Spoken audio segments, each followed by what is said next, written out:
Hello बफ अहोमिया আজি আমি এটা টপিকৰ ওপৰত কথা পাতিম যোনটো বহুত কমন তাৰ মানে বহুত মানুহ এনেকে থাকে যাৰ হৈছে হুনকালে weight loss কৰিব মন যায় just এটা ইভেন্টৰ আগত তাৰ মানে কাবাৰ বিয়া থাকিব বাৰ্থডে সেলিব্ৰেশন কিবা পাৰ্টি থাকিব সেই ইভেন্টৰ আগত এটা weight loss program ফলো কৰিব মন যায় এতিয়া হেতু ডিসএডভান্টেজেস কি আৰু তাৰ ভিতৰ আমি কেনেকে ম্যানুভাৰ কৰিম আজি আমি চাম সো লেটস সি এতিয়া বহুত common work to whole I want to lose X amount of kgs before this event. So, সবে যদি beginner হয় সবৰে এটা সৰু সৰু গোল থাকিব এতিয়া সেই গোলটো ওপৰত আমি কেনেকৈ ওয়াৰ্ক কৰিম নাম্বাৰ 1 ইভেন্টৰ আগতে আপোনাৰ কিমান উইক আছে কিমান দিন আছে যোনটো আপুনি স্পেয়াৰ কৰিব পাৰিব যোনটো আপুনি ইউজ কৰিব পাৰিব নিজৰ ওয়াৰ্কআউট আৰু ডায়েট প্ল্যান ফলো কৰিবলৈ আপোনাৰ 12 উইকস থাকে বা 14 উইকস থাকে সেই ভিতৰতে আপুনি অলপ সাস্টেইনেবল প্ল্যান এটা কৰি ল'ব কাৰণ যদি আপুনি শৰ্ট টাৰ্ম প্ল্যানটো ফলো কৰে হেতু ওয়েট যোনটো লুজ হ'ল আপোনাৰ সব ৰিবাউন্ড হৈ যাব স্পেশালি ইভেন্টৰ পাছত ৰিবাউন্ড ডেফিনেটলি হ'ব এতিয়া আপোনাৰ যদি 12 উইকস বা 14 উইকস আছে সেই উইকৰ ভিতৰত আপুনি এটা ভেৰি ষ্ট্ৰিক্ট প্ল্যান নিজৰ কাৰণে বনাব সেই প্ল্যানটো আপুনি টাইমলি ফলো কৰিব যদি ইন আ উইক আপুনি 4 টাইমস 3 টাইমস ওয়াৰ্কআউট কৰিব পাৰে দ্যাট ইজ হায়াৰ দেন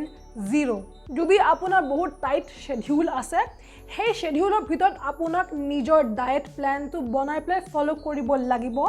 আৰু এই ডায়েট প্ল্যানটো যদি বহুত ষ্ট্ৰিক্ট হয় তাতে কিন্তু আপুনি ফ্লেক্সিবল ডায়েটিং নকৰিব if you really want to reach a goal and that too in a short time so do not waste time in unplanned situation especially যদি আপোনাৰ এটা short term goal আছে generally আমি হৈছে সবকে short term plan এনেকে goals promote নকৰো কাৰণ আমি জানো যে হেতু রিবাউন্ড ডেফিনেটলি হ'ব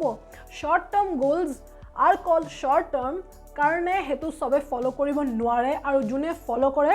হেতুৰ কনসিকুৱেন্সেস পাছত থাকে হেকাৰণে আমি কোন যদি জেনাৰেল পপুলেশনক এটা ফিটনেস প্ল্যান দিব লাগে হেতু লং টাৰ্ম যোনটো সবে ফলো কৰি থাকিব পাৰে এতিয়া আপুনি ক'ব I want to lose 10 kgs before an event সোয়া হেতু পাহৰি যোৱা হেনেকে একো গ্যাৰান্টি নাই যে 12 উইক 14 উইকস আপুনি আছে ইমান লস কৰিব হেকাৰণে শৰ্ট টাৰ্ম প্ল্যানৰ ভিতৰটো আপোনাক এটা ৰিয়েলিস্টিক গোল থাকিব লাগিব কাৰণ আপুনি জানে আপোনাৰ শেডিউল বহুত টাইট হে শেডিউলৰ ভিতৰটো আপোনাক ইভেন্ট ৰিলেটেড বস্তু কৰিব লাগিব যদি আপোনাৰ বিয়া আছে এটা বিয়া প্ল্যান কৰিব কাৰণে আপুনি ফিটনেস ৰুটিন ফলো কৰিব আপুনি জানে যে আপোনাৰ ব্যাচেলাৰ পাৰ্টি থাকিব বেলেগ পাৰ্টি থাকিব হেতু ভিতৰত আপুনি ক'ব নোৱাৰে যে আপুনি 10 কেজি বা বেছিকে অলপ weight loss কৰিব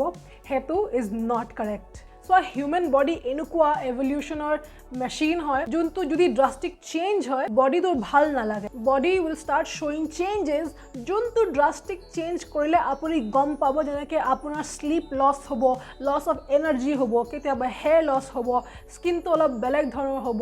আপোনাৰ dark circles হ'ব আৰু বেলেগ biological changes হ'ব পাৰে যদি আপুনি বহুত drastic change কৰে কিন্তু no problem drastic change হৈ গলেও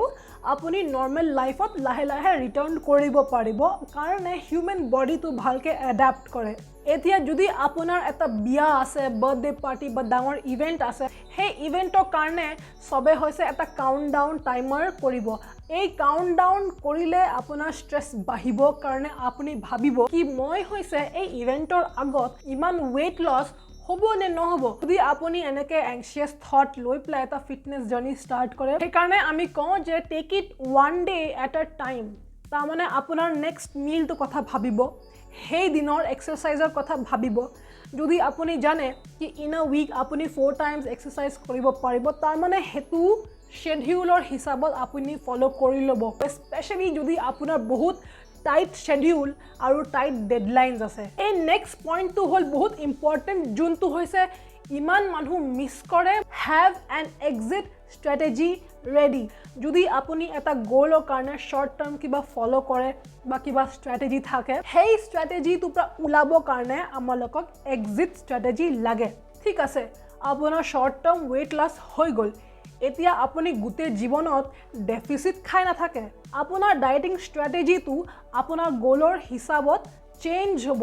আৰু সেই চেঞ্জ তো আপুনি এপ্লাই কৰিব লাগিব নেক্সট টাইম আপুনি ক'ব যে মোৰ হৈছে এন্ডিউৰেন্স লাগে, কোনোবা ভালকৈ স্কোৱাট কৰিব মন যায়, কাৰোবাৰ পুল আপছ কৰিব মন যায়, ষ্ট্ৰেংথ লাগে, বেছি মাছল মাছ লাগে, এই সব ষ্ট্ৰেটেজিৰ কাৰণে বেলেগ ডায়েট প্ল্যান, এক্সাৰসাইজ প্ল্যান ফলো কৰিবৰ কাৰণে এটা ষ্ট্ৰেটেজি বনাব লাগিব। আপুনি যিয়ে শ্বৰ্ট টাৰ্ম প্ল্যান বা সৰু গ'লছ কৰে সেই গ'লটো ছাপোৰ্ট কৰিবৰ কাৰণে এটা এক্সিট ষ্ট্ৰেটেজি থৈ ল'ব যোনটো আপোনাক ৰিবাউণ্ড কৰাৰ পৰা প্ৰিভেণ্ট কৰিব। এজ এ কোচ বহুত মানুহ কয় যে শ্বৰ্ট টাৰ্ম প্লেনছ ফলো নকৰিবা, এনেকৈ কৰিলে ৰিবাউণ্ড হ'ব, কাৰণে ৰিবাউণ্ড চবৰে ৰিবাউণ্ড হয় আফটাৰ আ শ্বৰ্ট টাইম। এনেকৈ নহয় যে শ্বৰ্ট টাৰ্ম প্লেনছ বেয়া। ঠিক আছে, আপুনি যদি শ্বৰ্ট টাৰ্ম প্লেনছ ফলো কৰিলে 12 উইকছ 14 উইকছ ইভেন থাকিব পাৰে, চবৰে এটা লাইফ থাকে, সেই প্লেনটো এডজাষ্ট কৰিবৰ কাৰণে আপোনালোককো এডজাষ্ট কৰিব লাগিব আকৰ্ডিং টু দেট প্লেন। আৰু যদি আপুনি নেক্সট লেভেলত যাব খুজিছে, বেলেগ এটা ষ্ট্ৰেটেজি নিজৰ কাৰণে প্লেন কৰি ল'ব, কাৰণে আপোনাৰ নিজৰ ফিটনেছ লাইফষ্টাইল আৰু গ'লটো লং টাৰ্ম হ'ব লাগে for your long term benefits. মই এতিয়া নকওঁ যে শ্বৰ্ট টাৰ্ম গ'লটো বহুত বেয়া সেইকাৰণে ফলো নকৰিব, কিন্তু আমি হৈছে সব শ্বৰ্ট টাৰ্ম প্লেন ফলো নকৰোঁ, কেতিয়াবা ৰিজনেবলো হ'ব লাগে। কিন্তু যদি আপোনাৰ অলপ সময় আছে, 14 উইকছ 4 মান্থছ যদি আছে আপোনাৰ, ঠিক আছে, আমি লাহে লাহে ফিজিবলি প্লেনছটো তাও আমি ফলো কৰিব পাৰোঁ। I hope this video helped, and যদি আপোনাৰ কিবা question আছে আপুনি comment sectionত সুধি ল'ব, and I will see you in the next video.